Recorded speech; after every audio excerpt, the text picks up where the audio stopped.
রাজস্থান, রাজার দেশ। এখানকার বাড়ি, ঘর, কেল্লা, পোশাক, খাওয়া-দাওয়া সবেতেই সেই রাজকীয়তার ছোঁয়া। অনেক দিনের ইচ্ছে ছিল এখানে একবার আসার। কিন্তু একসঙ্গে সকলের অতদিনের ছুটি পাওয়া যাচ্ছিল না। অবশেষে ২০২৪-এর ১২ই অক্টোবর আমরা রওনা দিলাম পরম ঔৎসুক্য নিয়ে রাজস্থানের উদ্দেশ্যে। ট্যুরটা আমরা জয়পুর থেকে শুরু করেছিলাম আর জয়পুর দিয়েই শেষ করেছিলাম। কলকাতা নেতাজি সুভাষ ইন্টারন্যাশনাল এয়ারপোর্ট থেকে আমাদের জয়পুর যাওয়ার ফ্লাইট ছিল ১২ই অক্টোবর দুপুর ২:৪০ নাগাদ। ইন্ডিগোর ডাইরেক্ট ফ্লাইট, অ্যারাইভাল ছিল ৫টা নাগাদ। কিন্তু আমরা বিফোর টাইমেই পৌঁছে গিয়েছিলাম। ইন্ডিগোতে সেদিন আমরা একটা চমৎকার স্মুথ ফ্লাইট এনজয় করেছিলাম।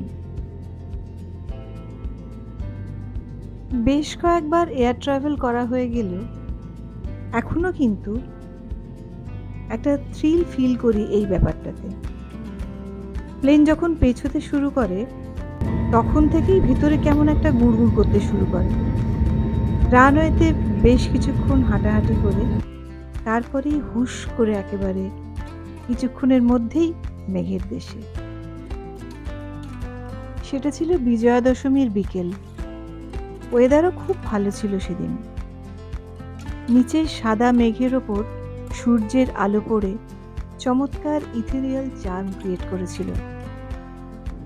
সেদিন আমাদের ক্যাপ্টেন কে ছিলেন নামটা এখন আর মনে করতে পারছি না, কিন্তু তিনি এত সুন্দর সেদিন প্লেনটাকে ফ্লাই করিয়েছিলেন যে স্লাইটেস্ট কোনো টার্বুলেন্সই আমরা ফিল করতে পারিনি। ২ ঘন্টারও কম সময় পেরোতে না পেরোতেই নিচে দেখা দিল জয়পুরের গ্রাউন্ড। প্লেনের এই ল্যান্ডিংয়ের ব্যাপারটাও আমার খুব ইন্টারেস্টিং লাগে। টেক অফের সময় যেমন আস্তে আস্তে সামনে থেকে, চোখের সামনে থেকে বাড়ি ঘর সব আস্তে আস্তে অদৃশ্য হয়ে যায়, তেমনি ল্যান্ডিংয়ের সময় আস্তে আস্তে চোখের সামনে বাড়ি ঘর, লোকালয়ের ছবি ফুটে ওঠে, ক্রমশ আস্তে আস্তে বড় হতে থাকে, তারপর হালকা জাগ করে টাচ গ্রাউন্ড হয়। এই টাচ গ্রাউন্ড হলো সবে। এবারে আমাদের বলে দেওয়া হলো থার্ড বেল্ট থেকে আমাদের লাগেজ কালেক্ট করতে। জয়পুর ইন্টারন্যাশনাল এয়ারপোর্টে আমরাই প্রথমবার এলাম। বেশ সুন্দর এয়ারপোর্ট। এটা ভারতের 13th busiest airport. Third belt থেকে লাগেজ কালেক্ট করে নিয়ে আমরা বাইরে বেরিয়ে এলাম। সেখানে আমাদের জন্য অপেক্ষা করছিলেন বলবীর সিং। আমরা এই পুরো এন্টায়ার রাজস্থান ট্রিপটা ওনার গাড়িতে করেই কমপ্লিট করেছিলাম। বলবীর সিং আমাদের সঙ্গে আগের বছরের সিমলা ট্রিপেও ছিলেন এবং সেখানেও দেখেছি এবং এখানেও দেখলাম যে উনি বেশ ডিপেন্ডেবল পারসন এবং খুবই এক্সপার্ট ড্রাইভার। তো ওনার কন্ট্যাক্ট নাম্বারটা আমি ডেসক্রিপশন বক্সে দিয়ে দিয়েছি। এন্টায়ার নর্থ ইন্ডিয়া ট্রিপ করার জন্য যদি কারোর দরকার হয় তাহলে ওনাকে কন্ট্যাক্ট করতে পারেন। এয়ারপোর্ট থেকে বেরিয়ে আমরা হোটেলের দিকে চললাম। যে কোনো নতুন শহরে গেলে মানুষ যেমন প্রাণ ভরা কৌতূহল নিয়ে চারদিকে দেখতে দেখতে যায়, আমরাও তাই যাচ্ছিলাম। এসে পৌঁছলাম আমাদের জয়পুরের হোটেলে। এইটা হলো জয়পুরে আমরা যেখানে ছিলাম। হোটেলের নাম হচ্ছে আর্য নিবাস। এটা অনেকটা রাস্তা জয়পুর এয়ারপোর্ট থেকে টঙ্ক রোড ধরে খানিকটা এসে তারপরে একটা টার্ন নিয়ে সংসারচন্দ্র রোড বলে একটা জায়গা আছে, সেই জায়গাটা। বেশিক্ষণ খুব সময় লাগেনি। এয়ারপোর্ট থেকে এখানে পৌঁছতে আমাদের সময় লেগেছিল ৮ ঘন্টা থেকে ৪৫ মিনিটের মতো। এক কথায় আর্য নিবাস ওয়াজ আ ফ্যান্টাস্টিক প্লেস। ঢুকেই পার্কিংয়ে গাড়ি ছেড়ে দিয়ে আমরা হোটেল রুমের দিকে গেলাম। প্রথমে রিসেপশনে ঢুকলাম। এই রুমটাতে আমরা ছিলাম। রুমটার কথায় পরে আসছি। গাড়ি পার্কিং করার পরই একটা লাশ গ্রিন লন দেখালাম, আবারও পরে দেখাচ্ছি। তো সেখান দিয়ে কিছুটা যাবার পরে যেদিকেই তাকাতে লাগলাম তাতে করে একটা জিনিস বুঝতে পারলাম আফটার দে কেয়ার, প্রত্যেকটা জিনিস একেবারে ঝকঝকে টিপটপ। আমাদের রুম ছিল হোটেলের রিয়ার সাইডে 3 তলায়। আমাদের ট্রিপল অকুপেন্সি রুম নেওয়া হয়েছিল, 3টে separate bed with all other necessary things. সব কিছু টিপটপ সুন্দর ছিল। চটপট একটু ফ্রেশ হয়ে নিয়ে আমরা আবার নিচে চলে এলাম এদের রেস্টুরেন্ট, এই চিত্রা ক্যাফেতে। এদের রেস্টুরেন্টের নাম চিত্রা ক্যাফে। সেদিন চিত্রা ক্যাফেতে চা আর স্ন্যাক্সের সঙ্গে আমাদের উপরি পাওনা হয়েছিল এই সুন্দর রাজস্থানী নাচের আসরটি। সামনের লনে এটা হচ্ছিল, সন্ধে সন্ধে হয়ে এসছে তখন। কি যে ভালো লাগছিল দেখতে, কি বলবো।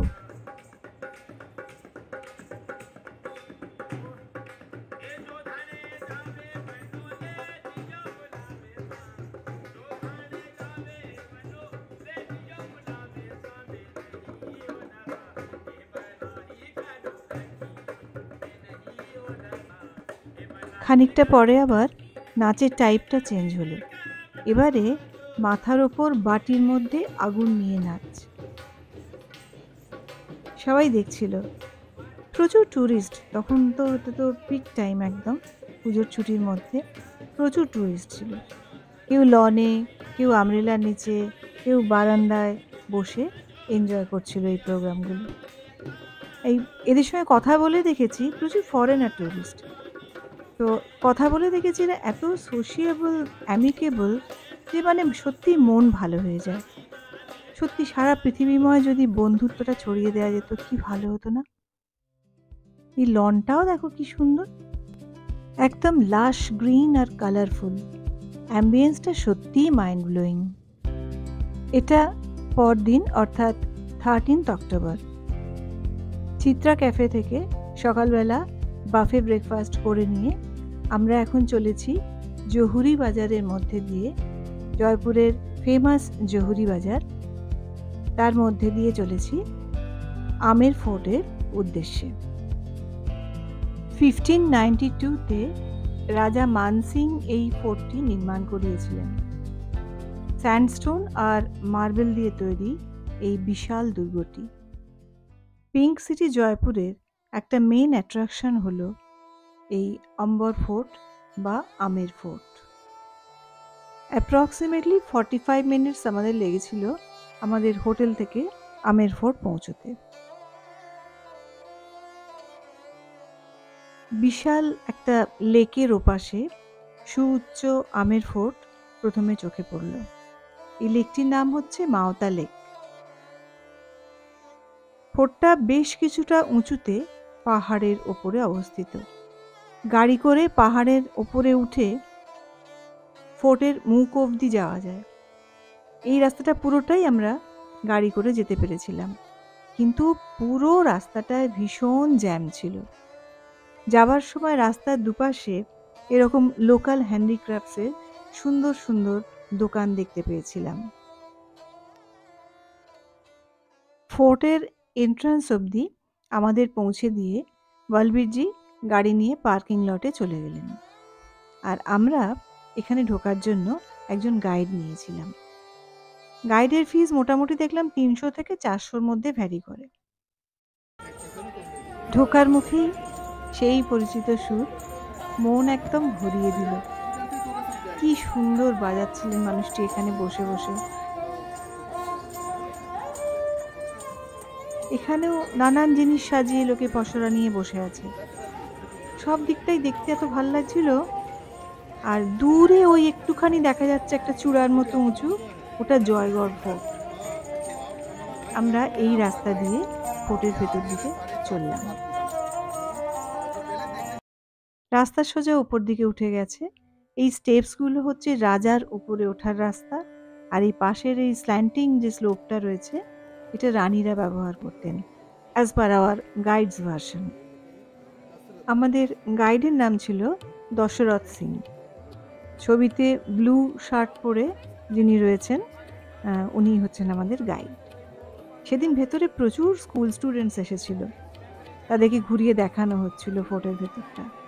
ঢুকেই তো একটা বিশাল চত্বর সামনে, ও দিওয়ানি আম দিয়ে আমরা এখানে এই যে ডান দিকে যে বিশাল গেটটা, এই যে দশরথ সিং, আর এই যে বিশাল গেটটা এটা হচ্ছে গণেশ পোল, এই দিয়ে ভেতরে ঢুকলাম। পুরো জায়গাটা খুব সুন্দর কারুকার্য করা, প্রত্যেকটা দেয়াল টেয়াল এভরিথিং।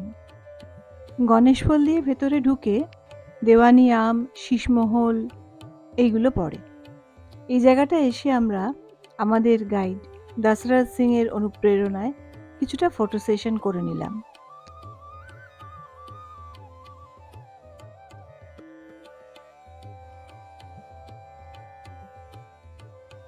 এটা হলো তখনকার দিনে রানীদের স্নানাগার। চার কোণে দেখো 4টে বসার জায়গা রয়েছে। রানীর সখীরা থাকতেন, তাদের সহায়তায় রানীরা এখানে চান করতেন। এবার আমরা চলে এসেছি শীষমহলে, palace of mirrors. This is one of the most beautiful parts of the fort. কাঁচের টুকরো দিয়ে, ছোট ছোট মিরর দিয়ে তৈরি এই টোটাল জায়গাটা দেখার মতো, দুর্দান্ত ক্রাফটসম্যানশিপ। এখানে কাঁচ দিয়ে একটা ছবির ফ্রেমের মতন তৈরি করা আছে, ওর মাঝখানে দাঁড়িয়ে ক্লিক করতে পারলেই হলো। সবাই খুব মজা করে ছবি তুলছিল ওখানে, আমরাও তুললাম কয়েকটা।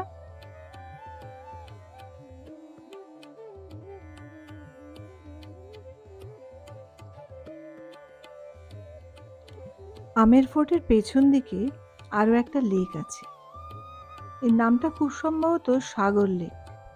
এটা একটা টুইন লেক। এখান থেকে জয়গড় ফোর্ট আর আমির ফোর্ট দু জায়গাতেই জল সরবরাহ হতো। ফোর্টের ভেতরে বিভিন্ন জায়গার দেওয়ালে যে ছবি আঁকা রয়েছে তার কি সুন্দর কালার দেখেছো?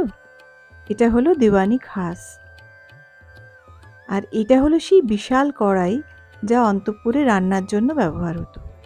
এবারে আমরা ফোর্টের পিছন দিকে চলে এসেছি, বেরোবার রাস্তার দিকে যাচ্ছি। এখানে ফ্রিতে গান শোনার সৌভাগ্য হয়েছিল আমাদের, দারুণ ভালো লাগছিল।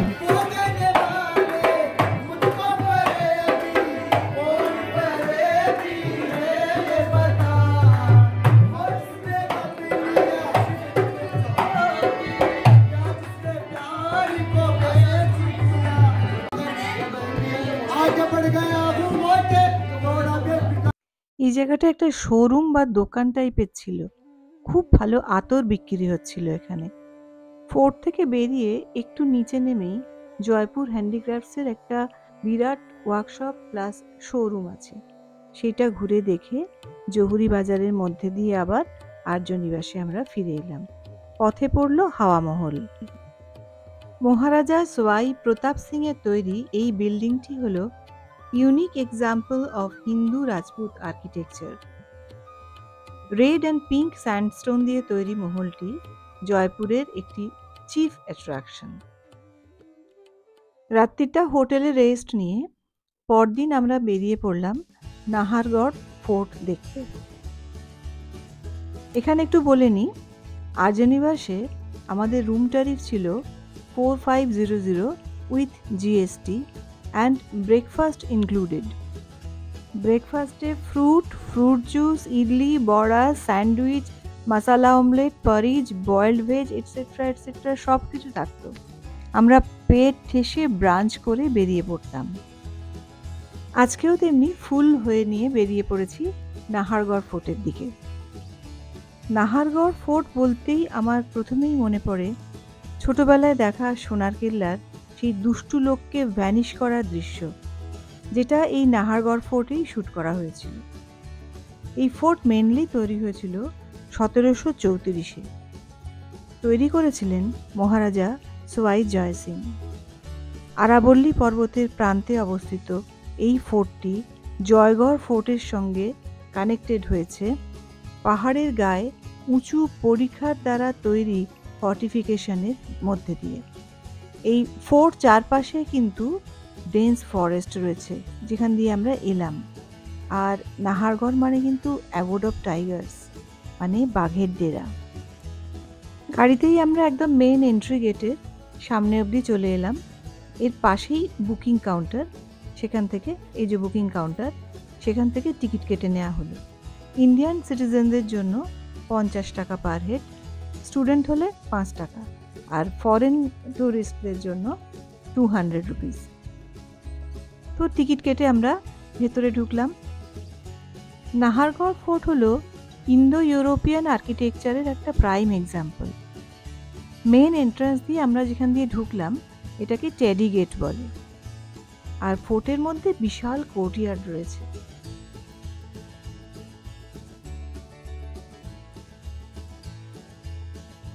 নাহারগড় ফোর্টের মেন এন্ট্রান্স দিয়ে ঢুকে একটু এগিয়ে গেলেই শীষমহল আর ওয়াক্স মিউজিয়াম পড়ে। দুটোর টিকিট একসঙ্গে 500 রুপিস।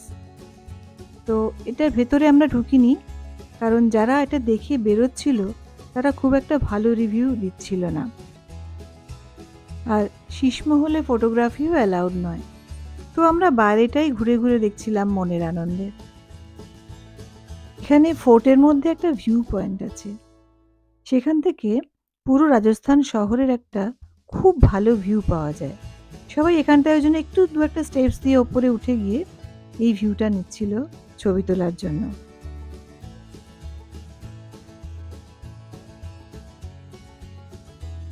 ফোর্টের ভেতরে এখানে একটা মন্দিরও আছে, নাহার সিংজি টেম্পল। কথিত আছে মহারাজ নাহার সিংজির আত্মা এই ফোর্টটি তৈরি করার কাজে খুব বাধা সৃষ্টি করছিলেন, এবং এই মন্দিরটি নির্মাণ করার পরে সেটি প্রশমিত হয়, এবং এই ফোর্টের নাম, পুরনো নাম সুদর্শনগড়, পরিবর্তন করে এই ফোর্টটির নাম রাখা হয় নাহারগড় ফোর্ট।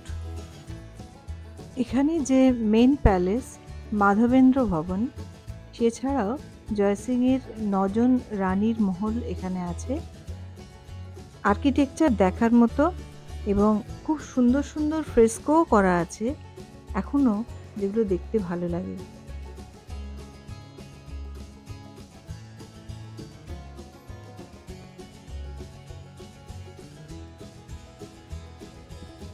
নাহারগড় ফোর্ট থেকে বেরিয়ে একটু এগিয়ে আসতেই রাস্তায় পড়লো জয়গড় ফোর্ট। এটাও রাজস্থানের একটা খুব ইম্পর্ট্যান্ট আর একটা ফোর্ট, কিন্তু এটার ভেতরে গিয়ে পুরোটা ঘুরে দেখা তখন আর আমাদের পক্ষে সম্ভব ছিল না, কারণ আমরা নাহারগড় ফোর্টটা পুরো অনেকক্ষণ ধরে হেঁটে হেঁটে ঘুরে দেখেছি, তাই মনে একটু আফসোস নিয়েই এবার চলে আসতে হলো। পথেই পড়লো বিউটিফুল জলমহল। মানসাগর লেকের মাঝখানে অবস্থিত এই ওয়াটার প্যালেস। এই প্যালেসের ভেতর কিন্তু এন্ট্রি রেস্ট্রিক্টেড। এর অরিজিনাল কনস্ট্রাকশনটা 1699-এ হলেও এটাকে 18th সেঞ্চুরিতে রেনোভেট এবং এনলার্জ করেছিলেন মহারাজা দ্বিতীয় জয়সিং। নেক্সট আমাদের রাস্তাতেই পড়লো এই আনন্দম রেস্টুরেন্ট। এখানে একটু খাওয়া দাওয়া করে নিয়ে তারপরে আমরা সোজা চলে এলাম যন্তর মন্তর আর সিটি প্যালেস দেখতে।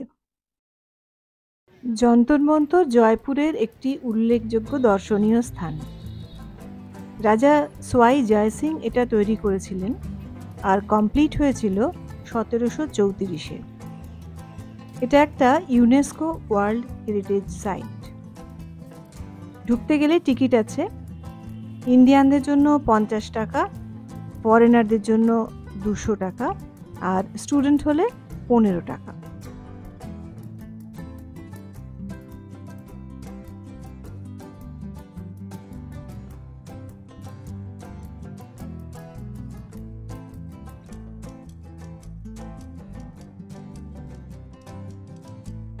যন্তর মন্তরে 19টি অ্যাস্ট্রোনমিক্যাল ইনস্ট্রুমেন্টের কালেকশন আছে, আর আছে ওয়ার্ল্ডস লার্জেস্ট স্টোন সানডায়াল।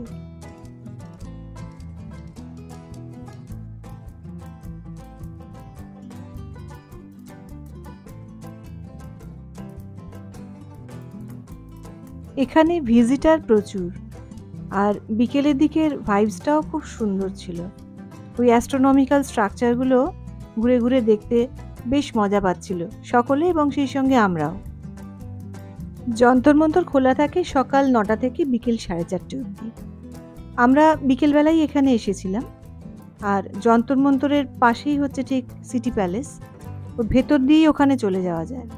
তো এইগুলো দেখে নিয়ে আমরা সিটি প্যালেসে গিয়ে ঢুকে পড়েছিলাম।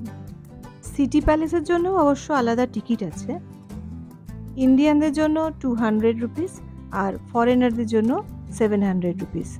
টিকিট কেটে তবেই এটাতে ঢোকা যায়। সিটি প্যালেস জয়পুরের আরেকটি অনন্য আকর্ষণ। এটা অধুনা জয়পুরের রয়্যাল রেসিডেন্স। বর্তমান রাজা মহারাজা সোয়াই পদ্মনাভ সিংয়ের পরিবার এবং রাজা এখানে বাস করেন। এটি হলো শিল্প, সংস্কৃতি এবং বাণিজ্যের একটি কেন্দ্র। এর কনস্ট্রাকশন মেনলি হয়েছিল মহারাজা সোয়াই জয় সিংয়ের আমলে এবং এটা কমপ্লিট হয়েছিল 1732-এ। এই বিল্ডিংটি মুঘল এবং রাজপুত স্থাপত্যের একটা কম্বিনেশন। খুব সুন্দর রেড আর পিঙ্ক স্যান্ডস্টোন দিয়ে তৈরি। সিটি প্যালেসের ভেতরে দেখার অনেক জিনিস আছে। তার মধ্যে মহারাজা সোয়াই মানসিং টুয়ের মিউজিয়াম, গ্যালারি এবং কোর্টইয়ার্ড দেখার মতো। সিটি প্যালেস থেকে বেরিয়ে আমরা আবার হোটেলের দিকে চললাম, জহুরি বাজারের মধ্যে দিয়েই। রাস্তায় কত সুন্দর সুন্দর পাগড়ি বিক্রি হচ্ছে দেখো। ওখানে তো পাগড়ির খুব চল, আর কি দারুণ দারুণ পাগড়ি বিক্রি হচ্ছে রাস্তায়।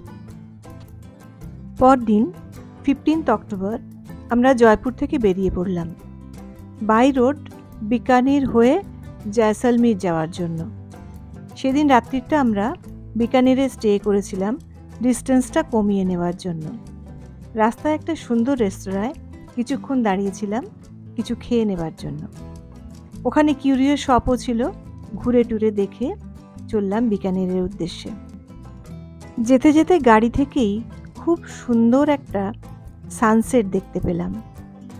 যেমন সুন্দর রাস্তা তেমন সুন্দর চারপাশ, দারুণ ভালো লাগছিল। আজ এইটুকুই।